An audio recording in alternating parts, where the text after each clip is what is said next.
मुंबई में एक सुबह जब सिया कॉफी बना रही थी, उसे हल्की उल्टी महसूस हुई। शुरुआत में उसने सोचा कि शायद थकान है, पर जब लगातार 2 हफ्ते ऐसे ही चलता रहा तो उसने टेस्ट करवाया। रिपोर्ट आई, वो माँ बनने वाली थी। सिया की दुनिया जैसे थम गई।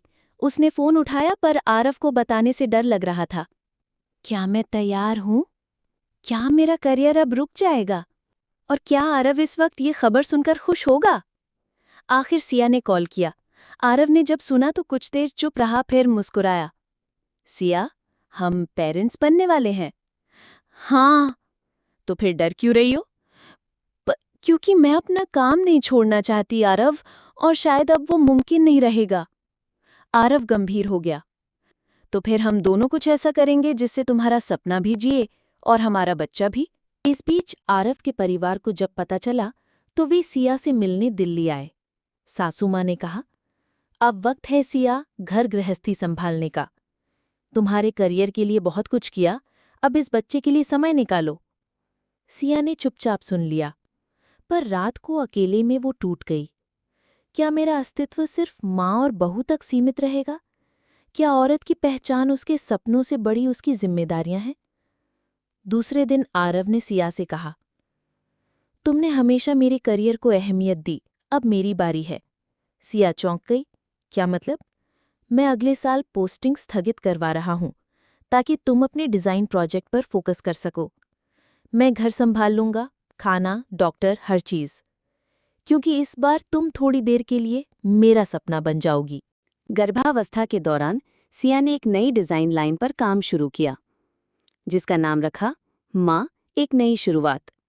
इसमें उसने महिलाओं की ऐसी ड्रेसेस डिज़ाइन की जो प्रेगनेंसी फ्रेंडली थीं, जो कहती थी माँ बनने का मतलब अपने अस्तित्व को खोना नहीं है। उसने एक ऑनलाइन शो आयोजित किया जिसमें 100 से ज्यादा महिलाओं ने हिस्सा लिया। शो वायरल हुआ और अंतर्राष्ट्रीय मीडिया तक पहुंचा। आखिरकार एक सर्द सुबह सिया ने प्यारी सी बेटी को जन्म दिया। आरव ने बच्चे को पहली बार गोद में उठाया और कहा, तेरा नाम होगा आर्या, क्योंकि तू भी तेरी माँ की तरह स्वतंत्र और बहादुर होगी। कुछ महीने बाद दोनों एक साथ छत पर बैठे थे। बच्ची पास ही पालने में थी। सिया ने आरव का हाथ थामा और कहा, शुक्रिया, मेरे सपनों को माँ बनने के सपने से छोटा नहीं समझने के लिए। आरव मुस्कुराया और कहा, तेरा साथ ही काफ़ी है, फिर चाहे हम डीयू की गलियों में चलें या जिंदगी की जिम्मेदारियों में। आर्या के जन्म के 1 साल बाद सिया ने अपनी डिज़ाइन कंपनी को एक ब्रांड बना दिया, माँ द लाइन ऑफ स्ट्रेंथ। अब सिर्फ भारत ही नहीं बल्कि लंदन और न्यूयॉर्क फैशन वीक में भी जानी जाने लगी। लोग कहते, ये ब्रांड नहीं एक सोच है, और इसकी शुरुआत एक माँ ने की जिसने खुद को खोने नहीं दिया। एक दिन सिया को ग्लोबल विमेन इनोवेटर अवार्ड के लिए लॉस एंजलिस बुलाया गया। उसी दौरान आरव को विदेश मंत्रालय की तरफ से एक विशेष नियुक्ति का प्रस्ताव आया, जिनीवा, स्विट्जरलैंड में 5 साल के लिए। ये करियर का सबसे बड़ा मौका था, पर आर्या भी सिर्फ 1 साल की थी। सिया को 3 महीने विदेश जाना था अवार्ड समारोह के लिए। अब सवाल सामने था, क्या अब भी हम साथ रह पाएंगे, या फिर कोई एक त्याग करेगा, अपने करियर का, अपने सपने का? रात भर आरव छत पर टहलता रहा। जब सिया माँ बनी मैंने उसे सपोर्ट किया। अब मैं क्या चाह रहा हूँ कि वो मेरे लिए रुके। पर क्या मैं भी ये मौका गंवा दूं, या क्या कोई ऐसा रास्ता है जिसमें कोई रुकना ना पड़े? सुबह उसने सिया से कहा, हम दोनों एक दूसरे के सपनों को रोकें, ये मोहब्बत नहीं, पर हम अपने रास्तों को साथ साथ चलाएं, यही सच्चा रिश्ता है। फैसला हुआ। आरव जिनेवा के लिए रवाना हुआ। सिया आर्या के साथ कुछ दिन दिल्ली में रही, फिर एलए चली गई। हर रात 3 टाइम जोन के बीच एक कॉल होता, जहां आर्या पापा कहती, सिया अपनी शाम की बात बताती और आरव उसे सुबह की कॉफ़ी के साथ सुनता। हर हफ्ते एक चिट्ठी जो आरव जिनेवा से भेजता और सिया उसे पढ़ती एलए में। एक दिन आर्या ने पूछा, माँ पापा से जब मिलेंगे? सिया बोली, बहुत जल्द बेटा, जब 3 सपने एक रास्ते पर आएंगे। सिया को एलए में women in fashion impact award मिला। उसी शाम आरव को यूएन के लिए यूथ पीस एम्बेसडर घोषित किया गया। दोनों की जीत अलग अलग शहरों में, पर दिल में एक ही जश्न। आज अगर डीयू की लाइब्रेरी में बैठा वो लड़का और लड़की हमें देख लें तो शायद गर्व से मुस्कुरा दें, सिया ने कहा। 3 साल बाद सिया, आरव और आर्या एक ही शहर में वापस आए, दिल्ली। डीयू कैंपस के पास एक नया घर लिया। उसी लॉन में जहां कभी पहली बार मिले थे, अब 3 कुर्सियां थी, माँ, पापा और बेटी के लिए। सिया ने एक दिन पूछा, अगर हम कभी साथ नहीं होते तो क्या हमारा रिश्ता बिखर जाता? आरव मुस्कुराया, हमारा रिश्ता रास्ता नहीं मांगता, बस भरोसा चाहता है। तेरा मेरा साथ वक्त और दूरी से नहीं, दिल और इरादे से चलता है। दिल्ली यूनिवर्सिटी, वही पुरानी इमारतें, वही कैफेटेरिया, वही लाइब्रेरी। लेकिन अब इन गलियों में चलती है आर्या आरव वर्मा, सिया और आरव की बेटी। 18 साल की, तेज, आत्मविश्वासी और दिल से थोड़ी माँ जैसी, थोड़ी पापा जैसी।